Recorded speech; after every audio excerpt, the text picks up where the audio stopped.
Hey guys, अस्सलाम वालेकुम। कैसे हैं आप लोग? आई होप आप लोग बिल्कुल ठीक होंगे।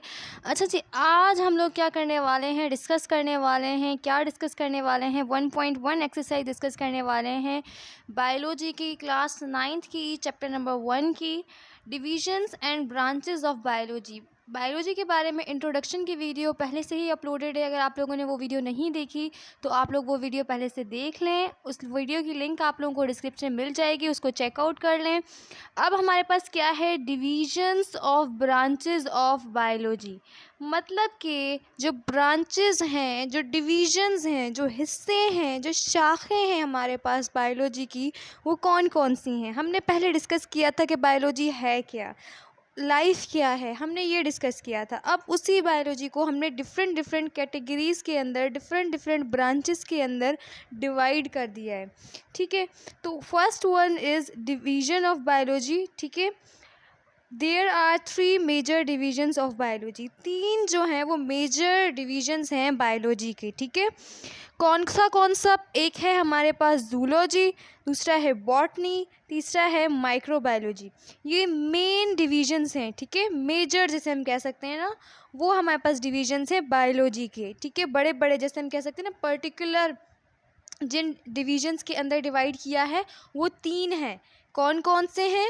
Zoology, botany and microbiology.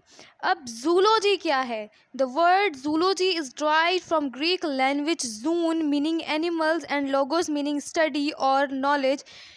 मैंने आप लोगों को एक वर्ड बताया था जब हमने बायोलॉजी पढ़ रहे थे हम। ठीक है, मैंने आपको बताया था कि जो बायोलॉजी कंप्लीट वर्ड है उसमें से जो लॉजी है उसका मतलब होता है टू स्टडी, टू डिस्कस। ठीक है, अब भी जहाँ जहाँ पर जिस जिस वर्ड के लास्ट में लॉजी आएगा तो मतलब यही होगा कि स्टडी करना, डिस्कस करना, नॉलेज उसके बारे में। ठीक है, तो लॉजी का मतलब अब भी यही रहेगा। जैसे पहले मैंने कहा था बायो का मतलब लाइफ होता है, तो अब यहाँ पर वर्ड्स डिफरेंट हो जाएंगे। कहीं पे जूलॉजी, कहीं पे बॉटनी, कहीं पे माइक्रोबायोलॉजी। तो लास्ट वाला वर्ड ये सेम रहेगा काफ़ी जगहों पे। बॉटनी जो है वहाँ पास एक एक्सेप्शन है, इसमें सेम नहीं है। ठीक है, जो आगे का वर्ड है वो चेंज हो जाएगा। तो बायो का मतलब जैसे लाइफ था तो लाइफ के बारे में स्टडी, तो अब इसी तरह से जो जोलॉजी है, ठीक है, उसके अंदर किसके बारे में आप स्टडी करते हैं? एनिमल्स के बारे में स्टडी करते हैं। ठीक है, ये जो ग्रीक लैंग्वेज होती है, ये जूलॉजी जो वर्ड है उसमें से जो जू है, ZOO जू, ये ग्रीक एक लैंग्वेज है, उसका लफ्ज़ होता है जून, ZOON, जून से ये वर्ड जू लिया गया है जिसका मतलब होता है एनिमल्स। इसको आप ऐसे भी याद कर सकते हैं, जैसे आप लोग जू में जाते हैं, ठीक है, तो वहाँ पर क्या होते हैं? एनिमल्स वगैरह होते हैं, तो आप इससे भी याद कर सकते हैं। एंड लॉगोस का मतलब क्या है? Study and knowledge. ठीक है, मतलब पढ़ना, उसके बारे में इल्म हासिल करना। तो क्या है? जूलॉजी का मतलब है स्टडी ऑफ एनिमल्स। ठीक है, सेकंड डिवीजन की तरफ अगर हम आ जाएं तो वो क्या कह रहा है? बॉटनी। बॉटनी जो है वो भी ग्रीक लैंग्वेज का वर्ड है जो कि कहाँ से ड्राइव्ड हुआ है? ब्यूटेन से, BUTANE, ब्यूटेन। ठीक है, ब्यूटेन जिसकी मीनिंग है प्लांट्स। ठीक है, लॉगोस या लॉजी मतलब वही सेम रहेगा, स्टडी या फिर नॉलेज। तो इसके बारे में हम किसके बारे में पढ़ेंगे? हम बॉटनी के अंदर हम स्टडी करेंगे प्लांट्स के बारे में। ठीक है, ब्यूटेन जो वर्ड है उसका मतलब क्या होता है? प्लांट्स मतलब पौधे। जोलॉजी मतलब जू मतलब एनिमल्स, मतलब उसमें हम एनिमल्स के बारे में डिस्कस कर रहे थे। अब हम प्लांट्स के बारे में डिस्कस करेंगे। ठीक है, किसके अंदर? बॉटनी के अंदर। माइक्रोबायोलॉजी, माइक्रो जो वर्ड होता है ना उसका मतलब होता है छोटी कोई भी चीज़। ठीक है, 2 वर्ड्स होते हैं, आप लोग पढ़ेंगे इन फ्यूचर। एक होगा माइक्रो, एक होता है मैक्रो। मैक्रो मतलब होता है बड़ी बड़ी चीज़ें, जिससे ग्रॉस स्ट्रक्चर्स होते हैं, बड़ी चीज़ें देखना। ठीक है, माइक्रो का मतलब होता है छोटी सी चीज़। ठीक है ना, तो ऐसे सारी स्टडी जो कि आपको करनी पड़े कैसे? माइक्रोस्कोपिक ऑर्गेनिजम्स के थ्रू। मतलब ऐसे ऑर्गेनिजम्स जिनको आप माइक्रोस्कोप के थ्रू देख सकते हैं उनको कहते हैं माइक्रोस्कोपिक ऑर्गेनिजम्स। ठीक है, तो वो कौन कौन से हैं? जैसे बैक्टीरिया, ठीक है, वायरस, उनकी अगर आप स्टडी कर रहे हैं तो वो कैसे करेंगे? माइक्रोस्कोप की हेल्प से करेंगे। और ऐसे ऑर्गेनिजम्स को माइक्रोस्कोपिक ऑर्गेनिजम्स कहते हैं। और अगर ऐसे ऑर्गेनिजम्स के बारे में आप सारी स्टडी कर रहे हैं तो आप वो किसके अंदर करेंगे? माइक्रोबायोलॉजी के अंदर करेंगे। ठीक है, ये हमारे पास 3 डिविजन्स थे बायोलॉजी के। इनको अगर मैं अच्छे से सम अप करूँ ताकि आपका जो इतना भी कॉन्सेप्ट क्लियर जहाँ जहाँ नहीं हुआ वो क्लियर हो जाए। तो क्या है हमारे पास जो बायोलॉजी है उसकी 3 डिविजन्स हैं, एक ज़ूलॉजी, एक बॉटनी, एक माइक्रोबायोलॉजी। जो ज़ूलॉजी वर्ड है उसमें से जो ज़ू वर्ड है वो जून से निकला है, जो कि ग्रीक लैंग्वेज का वर्ड है, जिसकी मीनिंग होती है एनिमल्स, ठीक है, जानवर। लॉजी जो कि वर्ड लोगोस से निकला है, जिसकी मीनिंग होती है स्टडी, नॉलेज, डिस्कस करना, ठीक है। तो जोलॉजी के अंदर हम किस चीज़ के बारे में पढ़ेंगे? It deals with the study of animals, animals के बारे में स्टडी करेंगे। इसी तरह से बॉटनी, बॉटनी हमारे पास जो वर्ड है वो ग्रीक लैंग्वेज का एक लफ्ज़ है ब्यूटेन, उसमें से निकला है, जिसकी मीनिंग होती है प्लांट्स, प्लांट्स मतलब पौधे, ठीक है। इसी तरह से लॉगस मतलब वही स्टडी, नॉलेज, डिस्कस करना। तो इसमें हम किस चीज़ के बारे में स्टडी करेंगे? प्लांट्स के बारे में। It deals with the study of plants. इसी तरह से माइक्रोबायोलॉजी, माइक्रोबायोलॉजी के अंदर हम किस चीज़ के बारे में स्टडी करते हैं? माइक्रोस्कोपिक ऑर्गेनिजम्स के बारे में स्टडी करते हैं। अब माइक्रोस्कोपिक ऑर्गेनिजम्स कौन से होते हैं? जैसे वायरस हो गया, बैक्टीरिया हो गया, ठीक है। इनको हम कैसे देखते हैं? ये क्योंकि बहुत छोटे होते हैं, माइक्रोस्कोपिक होते हैं, माइक्रोस्कोप से नज़र आते हैं, इसलिए हम इनको माइक्रोस्कोप की हेल्प से देखकर इनको स्टडी करते हैं, और इसकी स्टडी को क्या कहते हैं? माइक्रोबायोलॉजी। आई होप यहाँ तक ये इसके 3 डिविजन्स जो हैं वो क्लियर हो गए होंगे। ये मेजर डिविजन्स थे। अब इसकी कुछ ब्रांचेज़ हैं हमारे पास, अप्रॉक्सीमेटली 15 ब्रांचेज़ हैं। इनको हम जल्दी से डिस्कस कर लेते हैं, ठीक है जी। तो अब क्या है भाई, हमारे पास सीन कुछ ऐसा है कि modern biology deals with structure, function and many other descriptions of living things. जो कि कोई भी जानदार इज्साम होते हैं, जानदार चीज़ें होती हैं, उनके बारे में हमने अगर स्टडी करना होता है मॉडर्न बायोलॉजी के अंदर, तो हम उसके स्ट्रक्चर के बारे में पढ़ते हैं कि भाई वो चीज़ बनी हुई कैसे है, ठीक है ना। उसका फंक्शन क्या है, मतलब वो करती क्या क्या है, ठीक है। एंड मैनी अदर डिस्क्रिप्शंस, और जो भी उसकी डिस्क्रिप्शन होगी वे सब आ जाती है।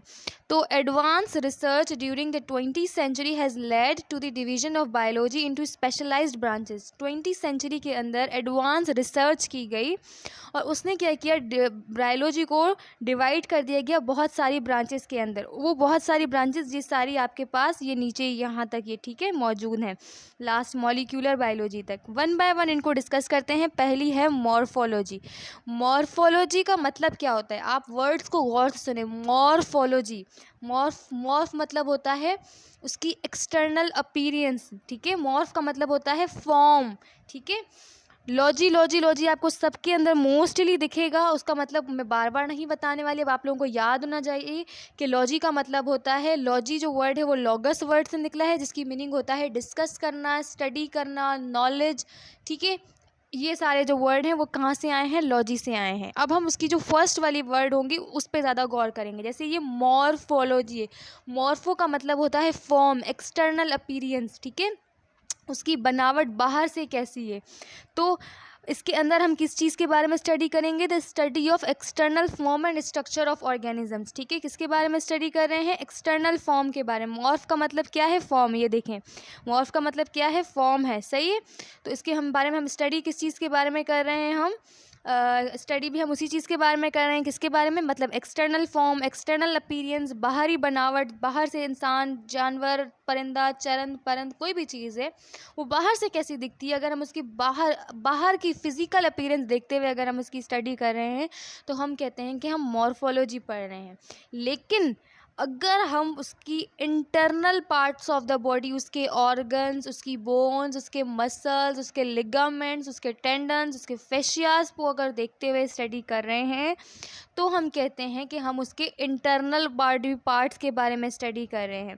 और ये कैसे हम देख सकते हैं इंटरनल बॉडी पार्ट? जब तक हम उस बॉडी के स्ट्रक्चर को कट नहीं करते, ठीक है। तो जब हम कट करते हैं तो हम इंटरनल स्टडी करते हैं बॉडी के पार्ट्स की। किसके बॉडी के पार्ट्स की? लिविंग ऑर्गेनिजम्स के बॉडी के पार्ट्स की।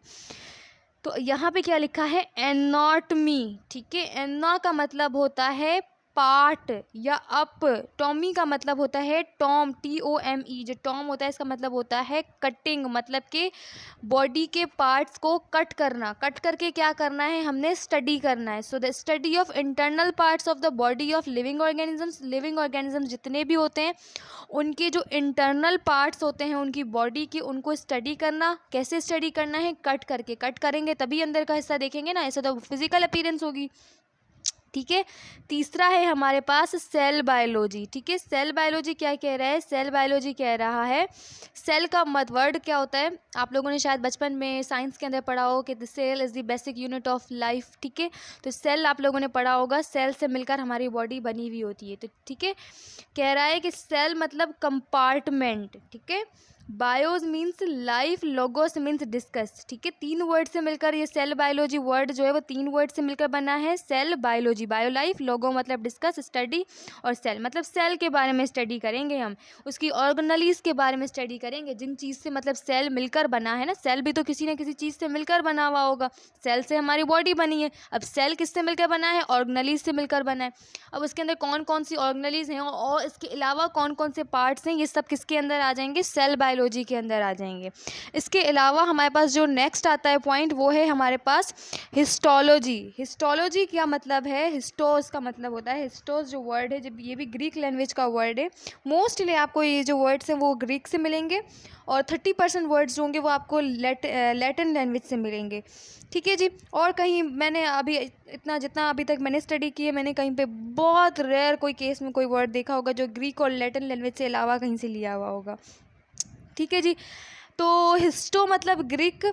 ठीक है, टिश्यूज़ मतलब हिस्टो का मतलब होता है टिश्यूज़ के बारे में स्टडी करना। आप लोगों ने पढ़ा होगा जो सेल्स होते हैं वो मिलकर टिश्यूज़ बनाते हैं, तो उन टिश्यूज़ के बारे में स्टडी करना हमारे पास क्या कहलाता है? हिस्टोलॉजी कहलाता है। अब वो टिश्यूज़ प्लांट्स के भी हो सकते हैं, एनिमल्स के भी हो सकते हैं, बर्ड्स के भी हो सकते हैं, मैमल्स के भी हो सकते हैं, किसी के भी हो सकते हैं। ठीक है, तो उनके स्ट्रक्चर के बारे में टिश्यू लेवल पर आकर स्टडी करना क्या कहलाता है? हिस्टोलॉजी कहलाता है। इसी तरह से फिजियोलॉजी, फिजियोलॉजी का मतलब होता है फिजिक्स का मतलब होता है नेचर।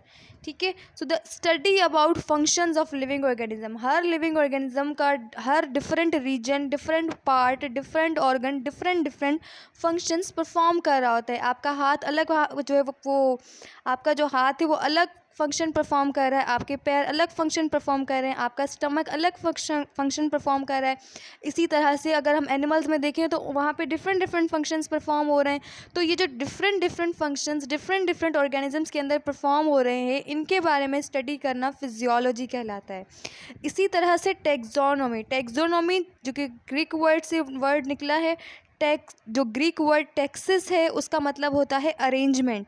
इस टेक्सिस वर्ड से टेक्सो वर्ड इन्होंने लिया है और नोमी वर्ड से इन्होंने लिया है नोमोस वर्ड। नोमोस का मतलब ही नेम होता है, मतलब कि अरेंजमेंट के साथ नेमिंग करना। ठीक है, तो हमारे पास जितने भी ऑर्गेनिजम्स हैं, ठीक है, उनके लिए पर्टिकुलर ऑर्गेनिज्म लेवल पे एक नेम्स रखे गए हैं। ठीक है ना, तो कुछ रूल्स हैं, कुछ प्रिंसिपल्स हैं, उनके हिसाब से ग्रुपिंग की गई है, ऑर्गेनिजम्स को नेम्स दिए गए हैं। जैसे कि ह्यूमन बीइंग का नाम जो है वो रखा गया है होमो सेपियन। तो फिर इसी तरह से जो हमारे पास ऑर्गेनिजम्स होते हैं उनको कुछ रूल्स के तहत, कुछ अरेंजमेंट्स के तहत नाम देने का जो प्रोसेस है, इसके बारे में स्टडी करने को कहते हैं टेक्सोनोमी। ठीक है, ये वाली 6th वाली। अब इसके बाद आ जाते हैं हम 7th वाली पे, जिसे कहते हैं जेनेटिक्स। जेनेटिक्स का मतलब होता है डिसेंट, ओरिजिन, मतलब आप कहाँ से ड्राइव्ड हुए हो, आप कहाँ से चलते हुए आ रहे हो, नस्ल दर नस्ल किस तरह से आप आते हुए आ रहे हो।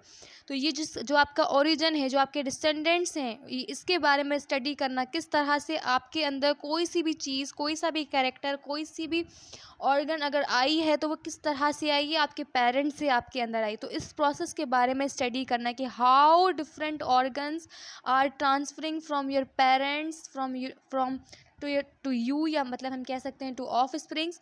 इसके बारे में स्टडी करने को कहते हैं जेनेटिक्स। जेनेटिक्स के अंदर हम जीन के बारे में स्टडी करते हैं, और जीन ही वो चीज़ होती है जिसकी वजह से आपके पेरेंट्स से आपके अंदर वो कैरेक्टर्स आ रहे होते हैं। कुछ पेरेंट्स ऐसे होंगे जिनके पास डिम्पल्स होंगे, उनके बच्चों के पास भी होंगे। पेरेंट्स में से किसी एक के पास, फादर या मदर में से किसी एक के पास डिम्पल्स होंगे तो सारे के सारे बच्चों के पास भी नहीं होंगे, दोनों के पास होंगे तो सारे बच्चों के पास होंगे। तो ये डिफरेंट हेरिडिटी मटेरियल किस तरह से ट्रांसफ़र हो रहा है, इसके बारे में स्टडी करने को हम कहते हैं हेरिडिटी मटेरियल। मतलब जो आपको मटेरियल जो कि डीएनए है आपका, वो आपको विरासत में मिला है। कैसे मिला है? आपके पेरेंट्स से आपको मिला है। ठीक है ना।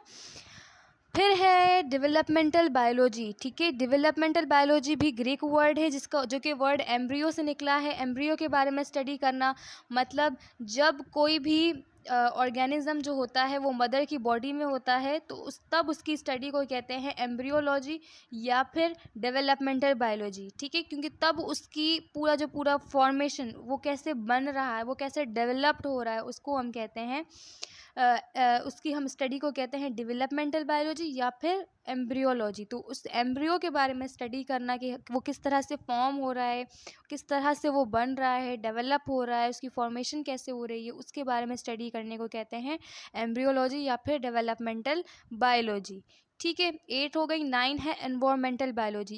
ये जो एनवायरमेंटल बायोलॉजी का जो वर्ड है एनवायरमेंट, ये आप लोगों ने आमतौर पे सुना होगा। एनवायरमेंट क्या होता है? जहाँ पे आप रहते हो, ठीक है, जहाँ पे कोई भी ऑर्गेनिज्म रहता है। तो स्टडी ऑफ रिलेशनशिप बिटवीन और living organisms and non living factors of environment and there effects on each other.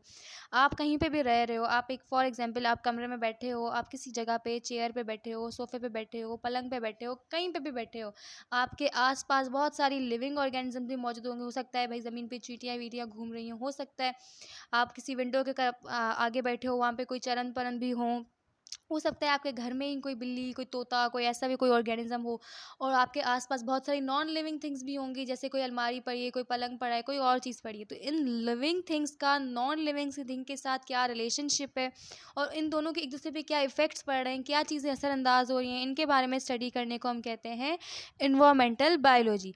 Palaeontology का मतलब होता है, ये जो वर्ड पैलियस है, ये निकला है, पैलन जो वर्ड है ये पैलियस से निकला है। इसका मतलब होता है एंशियंट मतलब पुराना, ऑन्टोज मतलब बीइंग, ठीक है, लोगोस मतलब वही स्टडी डिस्कस करना, नॉलेज, ठीक है। तो ऐसे ऑर्गेनिजम्स के बारे में डिस्कस करना जो कि पहले थी, ठीक है। आप लोगों ने अक्सर सुना होगा कि यहाँ पर पहले ये लोग रहते थे, अब हमें ये चीज़ पुरानी पुरानी मिली है। जैसे आप लोगों ने अक्सर शायद वर्ड सुना हो कि भाई यहाँ से इस पर्टिकुलर एरिया से ये मम्मी मिली है, या ये बोन मिली है, या ये ऑर्गेनिज्म मिला है, या ये पर्टिकुलर एक बॉडी का स्ट्रक्चर मिला है। तो उनकी स्टडी से मतलब ऐसे बहुत सारे पहले ज़माने में जब एवोल्यूशन का दौर था, तो बहुत सारे ऐसे पर्टिकुलर चीज़ें मिलती थी जिनकी बेस पर आइडेंटिफाई किया जाता था कि ह्यूमन बीइंग्स या फिर कोई और ऑर्गेनिजम्स कौन किस में से ड्राइव्ड हुआ है, ठीक है। आप लोगों ने अक्सर सुना होगा कि कहा जाता है कि जो ह्यूमन बीइंग्स हैं वो बंदरों से ड्राइव्ड हुए हैं, ठीक है, या इवॉल्व हुए हैं। तो इसी तरह से फॉसिल्स उनको बोलते हैं, जो पुरानी पुरानी चीज़ें मिलती हैं ना, जैसे आप सिंपली मम्मी समझ लें, मम्मी मिली है फॉर एग्जांपल एक जगह से, ठीक है ना, कहीं हम गए दूर पहाड़ों पे गए, वहाँ पे हमें एक मम्मी मिली, उसकी बिल्कुल कोई स्ट्रक्चर नहीं है अब, लेकिन वो अभी हमसे मिलती भी नहीं है लेकिन उसकी आँखें ऐसी हैं जैसे किसी कौवे जैसी, फॉर एग्जाम्पल दे रही हूँ, ठीक है। उसके हाथ नहीं है, पंजे लगे हुए हैं, लेकिन फिर भी उसके स्ट्रक्चर थोड़ा बहुत ह्यूमन से मिलता है, फॉर एग्जांपल। सिर्फ इसको एग्जांपल लीजिएगा, ऐसा ना हो आप कोई सच्ची में समझ लें, ऐसा है नहीं। बट अगर ऐसा है और ऐसे आप कोई स्टडी करते हैं तो इसे हम पैलेंटोलॉजी कहते हैं। मतलब फॉसिल्स की हेल्प से आपने क्या करना है, पास्ट ऑर्गेनिक लाइफ के बारे में पढ़ना कि अच्छा पहले ऐसे होगा, फिर इससे ये चीज़ ड्राइव हुई, फिर इससे ये चीज़ ड्राइव हुई होगी, फिर ह्यूमंस आए होंगे, अच्छा जी ऐसे हुआ होगा, सही सही। तो इस चीज़ को क्या कहते हैं, पैलेंटोलॉजी। बायोटेक्नोलॉजी क्या है, 11 नंबर पर आ गए हैं बायोटेक्नोलॉजी। बायोटेक्नोलॉजी क्या होती है, the study about techniques for manipulation gene to bring changes in structure and location of genes to achieve desirable character is called biotechnology. आप लोगों ने एक वर्ड शायद सुना हो, पता नहीं सुना हो, अभी आप लोग क्योंकि छोटे हैं, चलिए मैं बता देती हूँ। एक क्या होता है, आप लोगों ने देखा होगा कि फॉर एग्ज़ाम्पल एक पोटैटो का मेरे पास पौधा है, ठीक है। मैं चाह रही हूँ कि इस पोटैटो के पौधे के साथ में कोई और जो है वो मतलब उसमें मतलब ना ग्राफ्टिंग करके कोई और शाख लगा दूँ, ठीक है। और फिर मैं देखूँ कि अगर ये दोनों मिलकर क्या चीज़ प्रोड्यूस कर रहे हैं, ठीक है। तो वो कोई और सी चीज़ बनेगी, क्योंकि एक तो वो पोटैटो का हिस्सा है, एक वो किसी और चीज़ का हिस्सा है। इसी तरह से अगर मैं फॉर एग्जांपल मैं ब्रीड करवाऊँ, किसकी ब्रीड करवाऊँ, एक मैं कैट की करवाऊँ, ठीक है, और एक मैं करवाऊँ डॉग की करवाऊँ, for example, just for example. मैं ऐसे ऐसे उनकी जीन्स के अंदर मैनिपुलेशन करूँ, मैनिपुलेशन मतलब हेर फेर करना, ठीक है, उनके डीएनए का हिस्सा, उनका प्लाज्मिड निकाल के मैं कुछ चेंजेस करूँ, तो अब वो जो इनका जो ऑर्गेनिज्म पैदा होगा वो ना तो कैट होगी ना वो डॉग होगा, तो वो कोई और स्पीशी होगी। जस्ट फॉर एग्जांपल, ऐसा हम करवाते नहीं हैं। तो वो क्या कहलाता है, ऐसी इस तरह की स्टडी करना, क्योंकि ऐसे ह्यूमन बींग्स के अंदर जैसे इन विट्रो फर्टिलाइजेशन होती है, वो क्या होती है उसकी डीप में नहीं जाते, बस वर्ड याद रखें आप लोग। तो डीएनए के अंदर थोड़ी सी तब्दीली लाकर, मैनिपुलेट कर हेरा फेरी कर कोई नए स्ट्रक्चर, नई फॉर्मेशंस करवाना हमारे पास बायोटेक्नोलॉजी कहलाता है। ऐसा प्लांट्स के अंदर बहुत किया जाता है ताकि आपको फ्रूटफुल जो है वो अच्छे से फ्रूट्स मिलें। तो ये इसका मकसद सारा ये होता है कि आप जो कैरेक्टर, जो चीज़ चाह रहे हैं आप वो प्रोड्यूस करवा सकते हैं, ठीक है। डिटेल में नहीं जाते, obviously it's a very wide field. इसके अंदर कंप्लीट बैचलर्स होती है, मास्टर्स होती है, and this is a very very very wide field. तो सिर्फ इसकी डेफिनेशन की हद तक आपने रहना है कि इसके अंदर हम ऐसी टेक्निक्स के बारे में पढ़ते हैं जिसके अंदर हम क्या कर होते हैं, मैनिपुलेशन के बारे में पढ़ रहे होते हैं कि उसकी जो डीएनए होगा, डीएनए पे जीन लगी हुई होती है, उस जीन के अंदर हमने कुछ मैनिपुलेशन करनी है। मैनिपुलेशन मतलब कुछ हेर फेर करनी है, इसकी जीन उठा के उसमें लगा देनी है। फिर हमने देखना है कि स्ट्रक्चर में क्या तब्दीली आई, उस जीन की लोकेशन में क्या तब्दीली आई। अब उस जीन की लोकेशन चेंज करने की वजह सारा क्या थी, क्योंकि हमने कुछ डिज़ायरेबल कैरेक्टर्स चाहिए थे, ठीक है, क्योंकि हम चाह रहे थे कोई न्यू चीज़ प्रोड्यूस करवाना, इसलिए ये सब कुछ किया हमने, ठीक है जी। 12 है हमारे पास सोशियोबायोलॉजी। ये लैटिन वर्ड है सोशियार से निकला है। इसका मतलब होता है to associate, the study of social behaviour of living organism, interaction between themselves. क्या हो रहा होता है, एसोसिएशन का मतलब होता है भाई आपका किसी के साथ कोई ताल्लुक, किसी और का आपके ऊपर क्या इफ़ेक्ट पड़ रहा है। तो ऐसी स्टडी, सोशल बिहेवियरल स्टडी जिसके अंदर आप इंट्रैक्शन पढ़ें। किस चीज़ का इंट्रैक्शन, कि भाई आप लोगों का दूसरे ऑर्गेनिजम्स पर क्या इफ़ेक्ट हो रहा है, दूसरे ऑर्गेनिजम्स का आप पे क्या इफ़ेक्ट हो रहा है, और आप दोनों का एक दूसरे पे क्या इफ़ेक्ट हो रहा है, और बाहर की चीज़ों पर क्या इफ़ेक्ट हो रहा है। तो ये सब चीज़ें आ जाती हैं सोशियोबायोलॉजी के अंदर। पैरासिटोलॉजी क्या चीज़ है, पैरा का मतलब होता है up, the study of parasites. कुछ ऐसे ऑर्गेनिजम्स होते हैं जो कि पैरासाइट बन के आपके ऊपर रह रहे होते हैं, जैसे छोटे छोटे नेमाटोड्स होते हैं, या फिर आप लोगों ने शायद सुना हो कि कोई छोटे छोटे मतलब जैसे गाय बकरियां होती हैं, उनके आपने सुना होगा एयर्स जो होते हैं उनके पीछे चीचड़ नामी कोई ऑर्गेनिजम्स होते हैं, वो रह रहे होते हैं। वो उनकी जान नहीं ले रहे होते, बट उनकी बॉडी को नुकसान ज़रूर पहुंचा रहे होते हैं, तो उन्हें हम पैरासाइट्स कहते हैं। इसी तरह से ह्यूमन बींग्स के अंदर भी कुछ ऐसे छोटे छोटे, आपने सुना होगा कि भाई ये टैबलेट खा लो कीड़े निकल आएंगे। वो कीड़े कहाँ से आ रहे होते हैं, वो यही पैरासाइट्स होते हैं जो कि आपकी बॉडी से आपका फूड ले रहे होते हैं, बट आपको थोड़ा बहुत नुकसान भी पहुँचा रहे होते हैं, ठीक है। तो पैरासाइटोलॉजी के अंदर हम किस चीज़ के बारे में पढ़ते हैं, पैरासाइट्स के बारे में पढ़ते हैं। पैरासाइट्स क्या होते हैं, जो कि होस्ट, फॉर एग्जांपल आप होस्ट हो, आपकी बॉडी पर रहेंगे और आपको नुकसान भी पहुंचाएंगे, और लेकिन आप उसको नुकसान नहीं पहुंचा रहे हो। उसके बाद है 14 नंबर। 14 नंबर में क्या आ रहा है, 14 नंबर पे हमारे पास आ रहा है फार्माकोलॉजी। फार्माकॉन का मतलब होता है, फार्मा जो वर्ड है वो निकला है ड्रग से, मतलब स्टडी ऑफ ड्रग्स से, ठीक है। जैसे मेडिसिन्स कैसे बनती हैं, आप लोगों ने शायद एक फील्ड सुनी हो, फार्म डी या फार्मेसी, ये अगर फील्ड सुनी हो तो आपको ये ब्रांच पढ़ने में बहुत आसानी होगी। माइट भी आप लोगों के कोई रिलेटिव्स हों, आपके कोई सिस्टर ब्रदर हों, वो पढ़ते हों, तो आपको शायद इसके बारे में बहुत अच्छे से पता हो। तो मैं ये सिर्फ बताने की कोशिश करूँ कि आपने इतना याद रखना है कि फार्माकोलॉजी के अंदर ड्रग्स के बारे में स्टडी होती है। ड्रग्स डजंट मीन कि कोई नेगेटिव इफेक्ट प्रोड्यूस करवाने वाले होंगे, वो पॉजिटिव इफेक्ट्स भी प्रोड्यूस करवा सकते हैं। जैसे आप कोई भी टैबलेट लेते हो उसको हमारी लैंग्वेज में अंदर ड्रग ही कहते हैं, ठीक है। तो कोई भी मेडिसिन के बारे में, उनकी कॉम्पोजिशन के बारे में स्टडी करना, न्यू न्यू फार्मूलाज को जनरेट करना फार्माकोलॉजी के अंदर आ जाता है। इसी तरह से molecular biology which is the last one, ये आखिरी समझ लें, फिर आप लोग भले जाके रेस्ट कीजिएगा।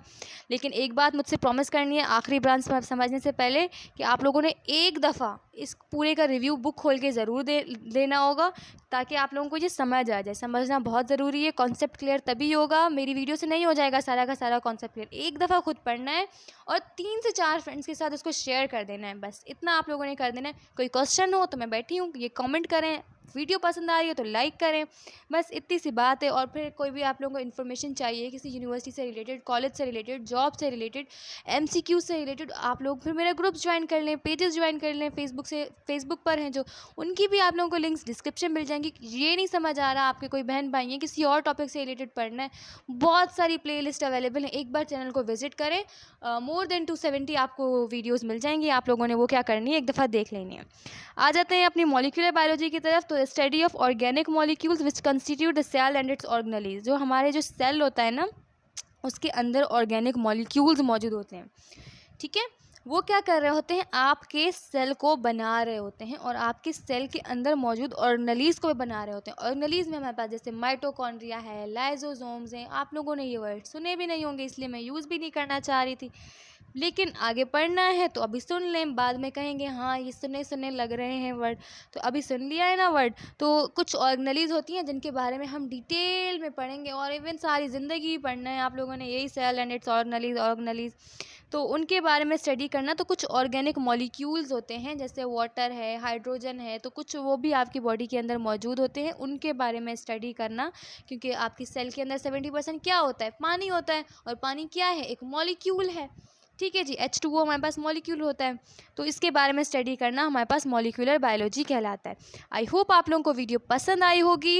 अब जो जो आप लोगों ने मेरे साथ प्रोमिस किए हैं, एक तरह से शेयर करने वाले, लाइक करने वाले, कमेंट करने वाले और इस लेक्चर को एक दफ़ा रिपीट करने वाले, वो ज़रूर उस पर अमल कर लीजिएगा। तो नेक्स्ट वीडियो में हम क्या करेंगे, relationship of biology with other organisms पढ़ेंगे। अपना आप लोगों ने रखना है बहुत सारा ख्याल, दुआओं में याद रखना है। अभी दीजिए लाइबा खान को इजाज़त। अल्लाह हाफिज़।